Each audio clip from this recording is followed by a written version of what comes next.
ನಮ್ಮ ಮೈಸೂರಿನಲ್ಲಿ ದಸರಾ ಉತ್ಸವದ ಜೊತೆಗೆ ಕಂಬಳ ಮಾಡಬೇಕು ಅಂತ ಕರ್ನಾಟಕ ಸರ್ಕಾರ ಮತ್ತು ಕಂಬಳ ಪ್ರೇಮಿಗಳು ಈವನ್ ಮೈಸೂರು ಆ ಭಾಗದ ಎಲ್ಲ ಜನ ಕೂಡ ಒಂದು ಆಶೆಯನ್ನು ವ್ಯಕ್ತಪಡಿಸಿದ್ದಾರೆ.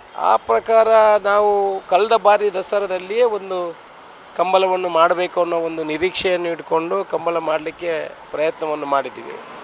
ಸಮಯ ಸಾಕಾಗಲಿಲ್ಲ.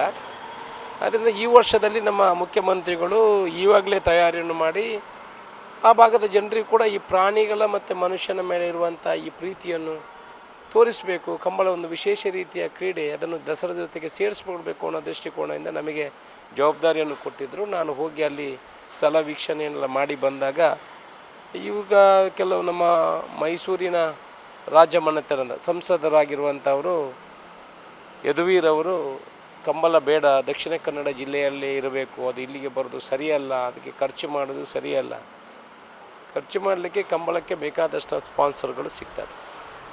ಮತ್ತು ಒಬ್ಬರು ಬೇಡ ಅಂತ ಹೇಳುವಾಗ ಸಹಜ, ಒಂದು ಶುರುವಿಗೆ ಆಗುವಾಗ ಈ ಥರ ಬೇಕು ಬೇಡ ಅನ್ನೋ ಇರುವಂಥದ್ದು ಸಹಜ. ಸಂಸದರಿಗೆ ಕಂಬಳದ ಬಗ್ಗೆ, ಕರಾವಳಿ ಭಾಗದ ಜನರ ಬಗ್ಗೆ ಎಷ್ಟರ ಮಟ್ಟಿಗೆ ಅಭಿಪ್ರಾಯ ಇದೆ ಅನ್ನುವಂಥದ್ದು ನನಗೆ ಗೊತ್ತಿಲ್ಲ. ನಾವು ಕೂಡ ಅವರನ್ನು ಹೋಗಿ ಭೇಟಿ ಮಾಡಿ ಅವರಿಗೆ ಕಂಬಳದ ಬಗ್ಗೆ ಒಂದು ಅರಿವನ್ನು, ಯಾಕಂದರೆ ಇದರಲ್ಲಿ ರಾಜಕೀಯ ಇಲ್ಲ. ಕಂಬಳ ಉಳಿಬೇಕಿದ್ರೆ ಕಾಂಗ್ರೆಸ್ಸು BJP ಎರಡೂ ಸೇರಿ ಇವತ್ತು ಕಂಬಳವನ್ನು ಉಳಿಸುವಂಥ ಪ್ರಯತ್ನವನ್ನು ಮಾಡಿದ್ದಾರೆ. ಇಲ್ಲಿ ರಾಜಕೀಯದ ವ್ಯವಸ್ಥೆಗಳು ಇಲ್ಲ. ಈ ಕಂಬಳದ ಬಗ್ಗೆ ಮಾಹಿತಿಯನ್ನು ಕೊಡುವಂಥ ಕೆಲಸ, ಅವರ ಮನಸ್ಸನ್ನು ಪರಿವರ್ತನೆ ಮಾಡಲಿಕ್ಕೆ ಮತ್ತು ಮನಸ್ಸಿನಲ್ಲಿರುವಂಥ ಗೊಂದಲವನ್ನು ಹೊರಹಾಕಲಿಕ್ಕೆ ನಾವು ಪ್ರಯತ್ನವನ್ನು ಮಾಡ್ತೇವೆ. ಈ ಹಿಂದೆ ನಾವು ಬೆಂಗಳೂರಿನಲ್ಲಿ ಕಂಬಳ ಮಾಡುವಾಗ ಮಹಾರಾಣಿಯವರೇ ನಮ್ಮನ್ನು ಕಂಬಳ ಮಾಡಬಾರ್ದು ಅಂತ ಹೇಳಿದರು. ಆನಂತರ ನಾವು ಮಹಾರಾಣಿಯವರೇ ನಮ್ಮನ್ನು ಹೇಳಿದರು, ನಾವು ಪ್ರಶ್ನೆ ಚಿಂತನೆಯನ್ನು ಮಾಡ್ತೇವೆ. ಯಾಕಂತೇಳಿದ್ರೆ ರಾಜಮನೆತನಕ್ಕೂ ಕುದುರೆಗಳಿಗೂ ಇರುವಂಥ ಸಂಬಂಧ, ಕೋಣಗಳಿರುವಂಥ ಸಂಬಂಧ ಇರುವುದಿಲ್ಲ.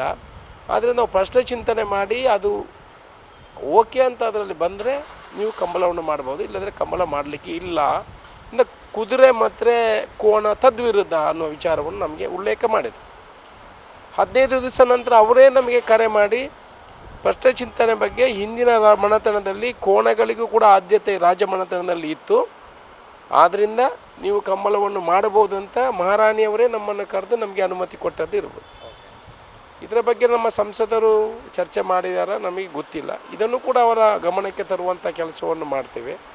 ನಮಗೇನು ಮೈಸೂರಿನಲ್ಲಿ ಹೋಗಿ ಕಂಬಳ ಮಾಡಿ ದೊಡ್ಡ ಜನ ಆಗಬೇಕು, ಅಲ್ಲಿ ಪ್ರತಿಷ್ಠೆ ನಡೆಸ್ಕೊಳ್ಬೇಕು ಅನ್ನೋ ವಿಚಾರಗಳಿಲ್ಲ.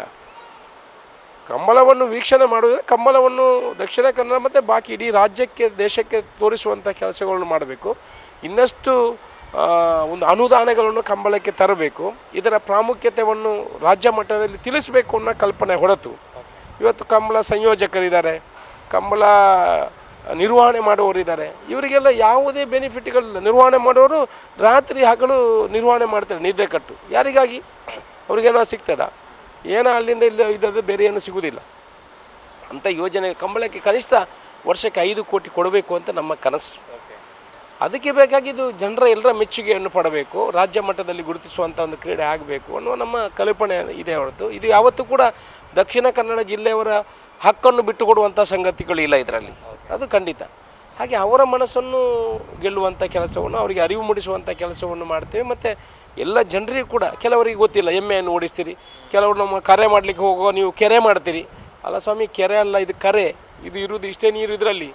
ಮತ್ತು ಆನಂತರ ಗುಂಡಿ ತೆಗಿತೀರಿ, ಆಮೇಲೆ ಎಮ್ಮೆಗಳನ್ನು ಕೋಣಗಳನ್ನು ತಂದು ಮೈಸೂರಲ್ಲಿ ಬಿಟ್ಟು ಹೋಗ್ತೀರಿ. ಈ ಥರ ಮನೋಭಾವನೆಗಳು ಇದ್ದಾರೆ.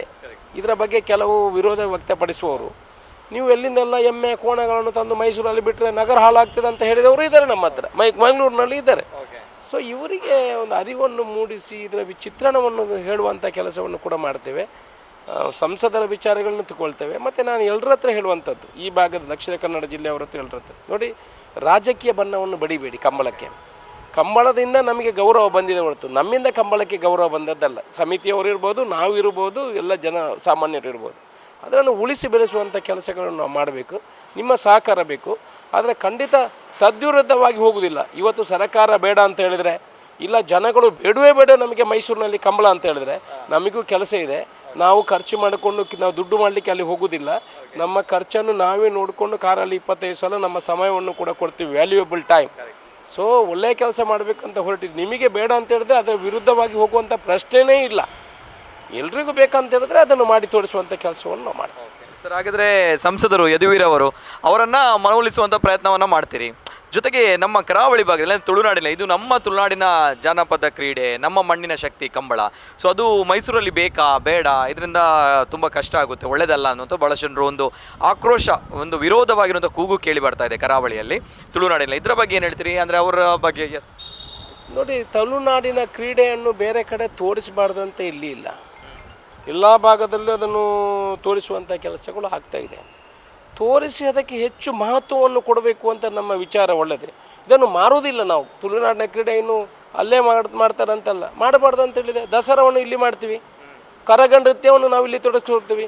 ದಸರಾದಲ್ಲಿ ನಾವು ಎಲ್ಲ ಬೇರೆ ಬೇರೆ ಚಾಮರಾಜನಗರ, ಗುಂಡ್ಲುಪೇಟೆ ಅವರ ಡ್ಯಾನ್ಸು ಸಾಂಸ್ಕೃತಿಕ ಕಾರ್ಯಕ್ರಮವನ್ನು ಜೋಡಣೆ ಮಾಡಿಕೊಳ್ತೀವಿ. ಮಾಡಬಾರ್ದು ಅಂತ ಹೇಳಿದೆ. ಕೆಲವರಿಗೆ ಕಂಬಳ ಅಂತ ಏನು ಗೊತ್ತಿರೋದಿಲ್ಲ, ಏನೋ ಮಾಡಬೇಕು. ಕಂಬಳದ ಕೋಣಗಳ ಮಾಲೀಕರ ಕಷ್ಟ ಗೊತ್ತಿದೆಯಾ ಇವರಿಗೆ? ಆ ನಿರ್ವಹಣೆ ಮಾಡುವವರ ಕಷ್ಟ ಇವರಿಗೆ ಗೊತ್ತಿದೆಯಾ?